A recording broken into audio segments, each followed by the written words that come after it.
First up, the Group Director of Sustainability and Conservation from Minor Group. He is also the Director of the Thai Registered Golden Triangle Asian Elephant Foundation and also a trustee of the International Trust for Nature Conservation. Please welcome Mr. John Roberts. Secondly, the CEO of Inhesion Group, having their businesses in Hong Kong, Shanghai, Malaysia, and Singapore. Please welcome Mr. Desmond Chang. And our third speaker, we met him yesterday. He is the chef of the Dewakan, who shared with us his gastronomic heritage using the finest, freshest ingredients from his local lands. Please welcome on stage again, Mr. Darren To. Darren Teo. And also the Managing Director of Fin Fabulous is Needed Company Limited, organizing numerous events internationally. Her philosophy is to stay fabulous without damaging the world. Please welcome Kun Benjawan Wisutsat. And the moderator for this session will be Mr. Brian Hugo. Please come up on stage as well. Brian. Brian พูดไทยได้นะครับพูดได้ว่าวได้ I'm up again. So I hope you guys are not sick of my face yet. Basically, I've been given the task to have a look at hospitality industry and try to work out how we can affect change properly. So I wanted to ask each of the panelists just to kind of present a little bit about what they're doing. Some of them have presentations, like 2-3 slides. And then we'll get on to some pointed questions and try to provoke. Shall we? Yeah, let's do it. Okay. Yes, please. Okay, who would like to start? Kun Ben? Lady first. Of course. Okay. For the event business, because my business is a little bit like a turnkey business of the event. So I think this is something like related to the first speaker about waste management and something that, hospitality create a lot of waste. So for the event business, of course, we do many functions, and then what we think is try to utilize the most of the local products and also the local people. For example, if we do the event, we have the huge Thai people from Accra to do the show, and also brought the food and craft here to Bangkok. So we help to support the people and also the farm that they did. And then we also give them the gesture that they can really see the Bangkok and also bring them to the sea and then something like that, to let them see the world. And on the other hand, for the catering, we also do the catering, so we try to think of the whole process. Also the waste management and try to utilize the most. Of course, some of the ugly part we can use for the staff cooking, for the food. And then another thing that we won't forget is about the wine as well. So we were the first who import the organic biodynamic wine. So it's something like back to the nature. We support those farmers who's really intense on the organic and biodynamic, which is like we live in the old day of the related to the solar system and the nature. And with the organic, it's really help the biodiversity because it's not only the matter of the taste, but also the climate. For the spray or chemical, it's not only to the grape alone, but to the environment. So therefore, we think everything in the circle way of what we do. Mm-hmm. Okay, so what I didn't introduce yesterday about Dewakan is that it's actually a restaurant that is invested by a university college that has a hospitality school in it. And I think that in order to tackle sustainability, what we've not heard so far has been about all the students that are going through educational schools for culinary and hospitality management. And to be very honest, we don't really have an answer to it as well, because there's this huge divide between the systemic way hotels work in the industry and how and that's directly related with education. So I can't say that there is or there isn't a solution that the university is working on right now. So Dewakan exists on the same compound as where the hotel school exists. The school students have very limited access to the restaurant, and the restaurant also has very limited access to the school. So there's this huge, also, even though within the same premise, but it has a huge divide. what we've been working on in the past 2 years at least was to try and close that divide, simply because the philosophy of what our restaurant does is, a little bit more different and a little bit more forward-thinking than what the school does. And the point that I'm trying to make actually is that if we don't address the educational aspect, and hope that they will move on into the industry and become game changers, then we're fooling ourselves and we're absolutely lying to ourselves. What we do at the restaurant is the simple things like composting and reusing oils and maximizing the use of a food product. So we don't have byproducts, we just have like new products. And Matt Orlando said that from Amas. So everything gets made into something new, and we hope that when we have interns and they come in and stage and do internships at our place, that they pick up on these small little things, and then they go back and then hope to be like, missionaries, I suppose, and being inspired through this. Okay, I'm going to stop you there. Yeah. Dennis. Yeah, I'm Desmond from Inhesion. Basically, we are a tableware manufacturer. I come here just to have one message to deliver. In my industry, we actually, it seems like a very good industry because we take what Mother Nature gives to us and we use human creativity to make tableware. And we service some of the best restaurants in Asia and the 5-star, super 5-star hotel in Asia. But what my industry won't tell you is actually, with our technology nowadays, about 20 to 25% of our products will be not good enough for the industry. They'll have an iron spot here, a specks over there, they're not perfectly straight. And those guys, those tableware, in tonnage, I actually did a presentation, but it doesn't really matter. It is mind-boggling. We have a relatively small factory in Malaysia and one in France, in Limoges. And our very small factory produce equivalent about 12 Alvo towers of weight of second-grade products. So what we try to do is, thank you for I can start clicking.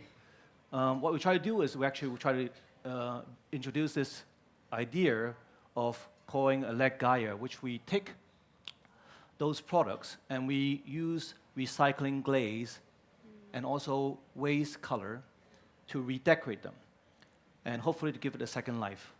And so, because one thing that you have to know is tableware, or from terracotta all the way down to porcelain, they're not really decomposable. You still see tableware dig out from 3,000 years ago from Egypt or from China. So, even they grind it up, it ends up in the landfill, and it will be there forever. So what we try to do is actually we try to just randomly take whatever pieces that are on the batch on that month, and we glaze them, and we redecorate them with waste glaze and waste color. And those leaves you see, they are basically decal leaves to hide the iron specks and the iron spots.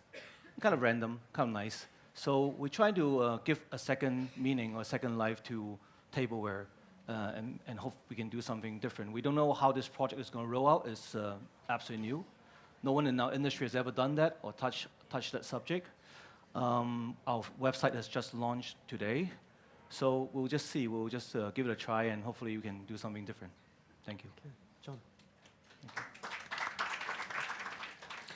Okay, well, the question was, can hospitality be a catalyst for change? And I think actually yesterday, anybody who was here, we answered that quite emphatically yesterday that yes, it can be. I'm from Minor Hotel Group. We're one of the largest hotel chains now, or hotel groups in Asia, if not the world.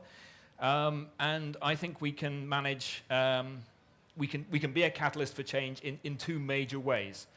Firstly, through our supply chain, we have enormous purchasing power, and we have obviously large suppliers that go through the entire chain, and we have very, very small local suppliers, and we can affect both of them to become a supplier of Minor Hotel Group. We now require every supplier to sign a code of conduct, which covers some sustainability issues, some human rights issues, and for the larger suppliers, the ones where we're buying a lot of things from, we actually go and audit them. So in that way, we can start a conversation with larger suppliers, with people who are producing sugar, with producing agro industry, people who may otherwise be harming the environment, and we can start a conversation and say we will only remain your customer if you can show that you're moving towards not destroying the environment. Also, for our smaller suppliers, our local suppliers, it allows us to open a conversation about sustainable packaging. It allows us to preferentially choose people like the small coffee producers, the small artisanal people that we heard from yesterday. So that's one way we can be a catalyst for change. The next way we can be a catalyst for change is by setting an example, both, and somebody mentioned this yesterday for the room for dessert, but setting an example both to our customers who come through, so we show them that we are no longer serving them single-use plastic straws, and we explain why, and then they go home and do it themselves. We give them reusable drinking water bottles so they can take that home, and that's their in that way, we're a catalyst for change. But also, when we investigate on-site environmentally friendly gardening practices, then our local staff can have a look at that, learn how to do it, learn how to use EM, as came up yesterday, or just now, and take that back into their home. So in both ways, we end up being a catalyst for change. Okay, thank you.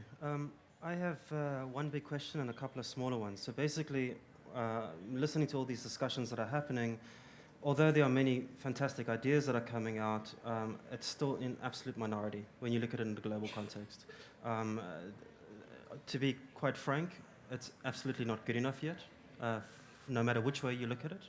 And what I tend to see is often that in the case of hospitality, a lot of the environmental and social responsibilities are shifted onto their suppliers, and very rarely do the buyers, in this case hospitality, take enough responsibility themselves in that equation. What we tend to find as well is we have things like CSR programs that come out, but they end up externalizing a lot of the problems as opposed to looking internally and how do we fix up our own processes inside. And then on top of that as well, we have any change that does take place takes years to get approved. And it's crazy.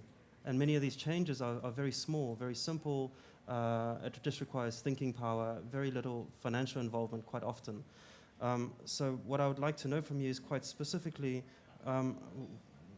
what are you guys as people within the hospitality industry really going to do about it from your angle? How are you going to deal with this in a much more tangible way and speed up this process? A small step every single time. And it has to be mutual. I mean, you cannot only benefit and put the pressure on your supply chain, you have to benefit the user as well. Mm-hmm. Like for example, for us, we try to sell the tableware at only 30% of what we normally sell at, so there's more reason for chefs to choose that, not only because it's like cool and righteous, and also, we sell it only over on the internet, so there's less administrative work. A small step in one go. Yeah. One step at a time. Yeah. For us, I think we have to centralize it. So we've already, for the hotel group, we've already gone for external auditing on sustainability through Green Growth 2050. We've started to use that as a method to not only start change, but also to educate our various units, because we have hotels spread all across the world now, but to start to educate minimum best practices throughout, and then implement where it wasn't previously being implemented, to then implement. And in order to get the certification, they have to have certain baseline. It's not good enough yet, but baseline behaviors in place. And then discover best practice where it's happening around the globe. And we're still actually, if the truth be told, in that process, and then find ways to centralize that and make that brand standard. I mean, Tim's here. He's the king of. He was the guy who pushed through the non-single-use plastic straws, and it can be done. Tim and the team showed it.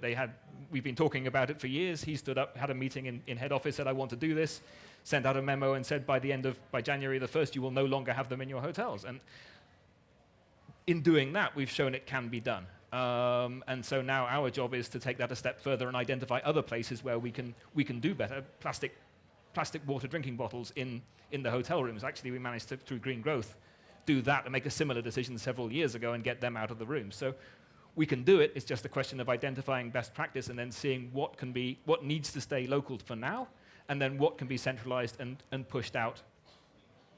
In terms of your students, I think my mic has been switched off. In terms of your students, how do they fit into this picture? Because obviously they're the next generation that are coming through. Absolutely. But they're also moving to kitchen spaces or into hotels or into ceramics industries or however it may be. Absolutely. And they're kind of the new blood that are coming through, but they don't necessarily have much say. How do you deal with this Okay, so I think it again also small steps, right? But I think one of the biggest problems is when you go into a kitchen and you have a ton of where you get a vegetable and you only take 1 or 2 leaves and then you chuck the rest, right? And this lands it up in the landfills and causes all of those kind of problems. But it's also such a waste of resource, so much of work that's gone into planting it, delivering it, and caring for it, and then putting it into your kitchen, and then cooking it, and blah, blah, blah, blah. So one of the things that we found have been quite effective is to actually teach students how to use all parts. I mean, go back to very old wisdom and to use all parts of a plant, for example, and to be educated into knowing what that plant represents. So you take something and from one plant you don't develop, there's a minimal waste and you create more products from it, from the bark, from the leaves, and you with, like we heard just now, with fermentation, with pickling and all of these old knowledge that has existed for so long and that seem to have become corporatized or maybe I hate the word commercialized, but corporatized, and it became a point where if you needed a pickle, you buy it, you know, as opposed to actually making it yourself. And that kind of excitement expounds a little bit more. Ben, in terms of your industry, I mean, you guys produce a fair amount of waste that comes out of your events as well. So moving on from basically how they're dealing with things, the problems that we have here in Thailand, first of all, what are the problems? And secondly, how do you deal with them as a catering company? Okay, we try the most to minimize the waste and try to utilize it. What I'm going to say might not be nice for Thai, but in fact, I think everybody tried. You saw the garbage, but the government trashed to the same place. So I think the best thing is we need the support from the government. Unless you are the big company or somebody that you really have the scientists to help you to really manage that waste. You get what I mean? So I think we still need a lot of support from the government as well. But on the other hand, in terms of choosing the produce or the material or even the products, also answer to the hotel. Okay, I'm in the both hats. Like I'm the organizer and also the catering company. I can source the produce I want. And on the other hand, also the supplier to sell the wines to the hotels. What is different between the biodynamic wines? Because it's, as I say, it's not only the taste, but also for the environment. And it's very biodiversity as well. Now it's popular. But I started 15 years ago. And then when I started, people said they are not vegetarian, so don't try to sell them the vegetarian wine, something like that. So in fact, many of our produce is a cooperative with the farmers as well. So if you really look into it, it's like the world really helping each other to really preserve the almost forgotten wines or grape, this kind of thing. I want to pick up on that collaboration aspect as well. So we don't have to do everything ourselves, quite honestly. I mean, there's a lot of things we can do internally ourselves, but there's a lot of space as well and opportunities for other companies to step forward or to start. You know? So waste streams are incredibly valuable, and there is incredible opportunity inside there. Within your industries, are you currently collaborating with others to pick up and move your waste into a new product and to change it into something else, as opposed to doing it all yourself? Again, it's too much on a case-by-case basis, but for instance, in the Golden Triangle, yes, with the oil from the kitchen, we have a local producer who produces diesel. The oil goes to him, he makes the diesel, and it comes back to us. So, but for us, at the moment, it's too small scale.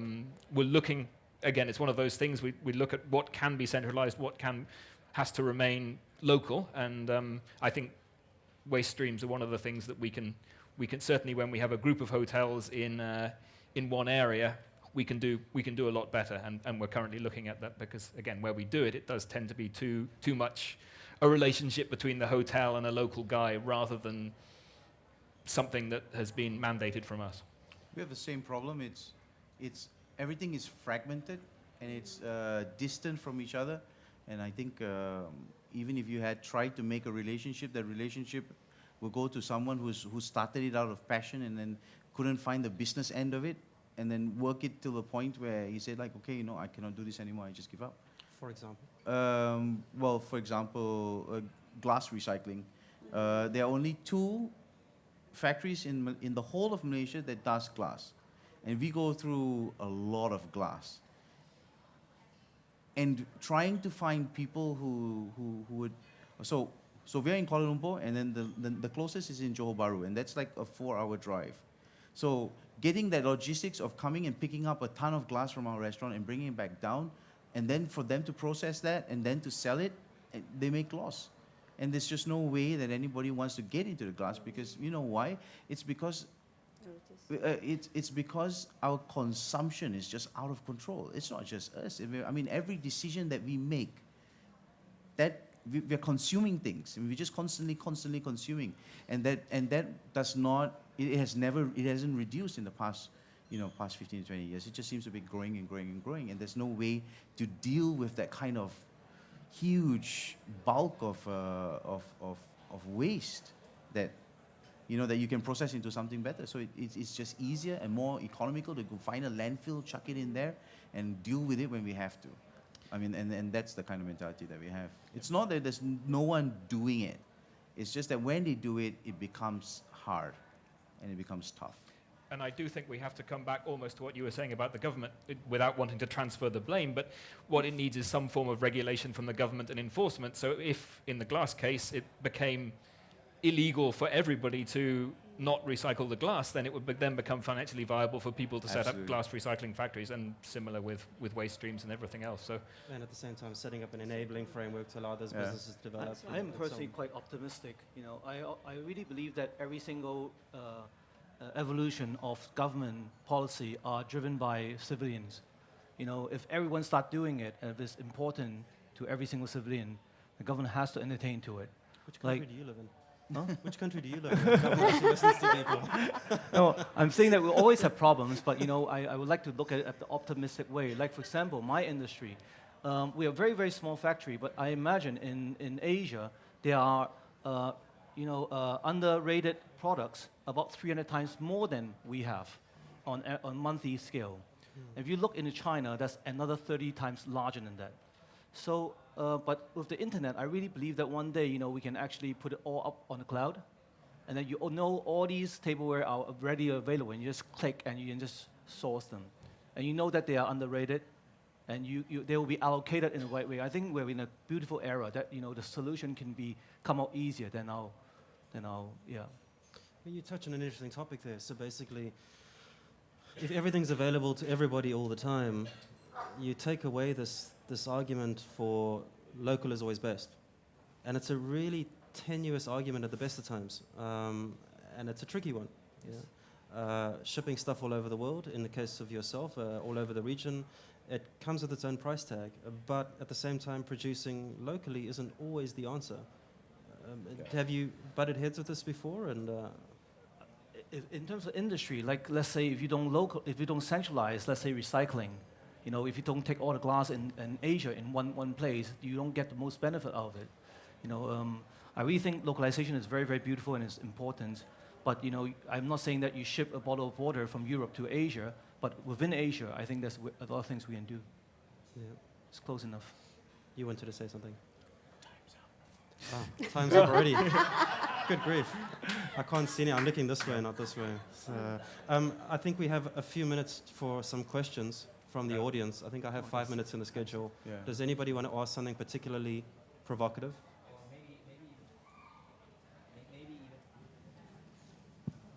they want to get us off Hi. stage, I think. My name is Annette, and I would like to say something about hotels. I think that for me, it's a big issue that you change the linens in the bed so often. I would like every time I stay in a hotel, especially in the better ones, that some of them even change every day. I don't do that at home. I do it maybe once or twice a week. And if you put the card, you have almost always a card that says, if you don't want your linen changed, put it on the bed. It's much better you have a card that says, if you want your linen changed, put it on the bed. And do not do it anyway after 3 days. Let the guest decide when or she wants it to be changed. Also for the towels, it's always, hang the towels on the rack if you want it to be kept. I always hang my towel on the rack. It's always changed anyway. Yes. And another thing is the soap. Actually, I was on a cruise in November.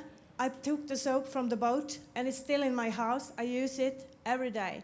So take away the soaps and put on some containers on the wall that you can use for washing your hands. It's not necessary, and it's a huge waste. You stay one night, you use the soap, you throw it away. That's Yep. my point. Very nice. I think you'll find those are very good points. And these are the sort of best practices that under the Green Growth 2050 and the work that we do, that we've implemented, and that's the way that it can be done. So that's very good.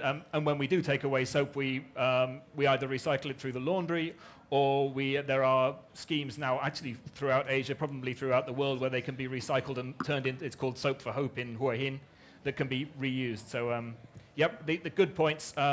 But anyway, it's much better you have a container, because all this reuse thing also waste energy. We also have containers. Yes, but Yeah. you're right.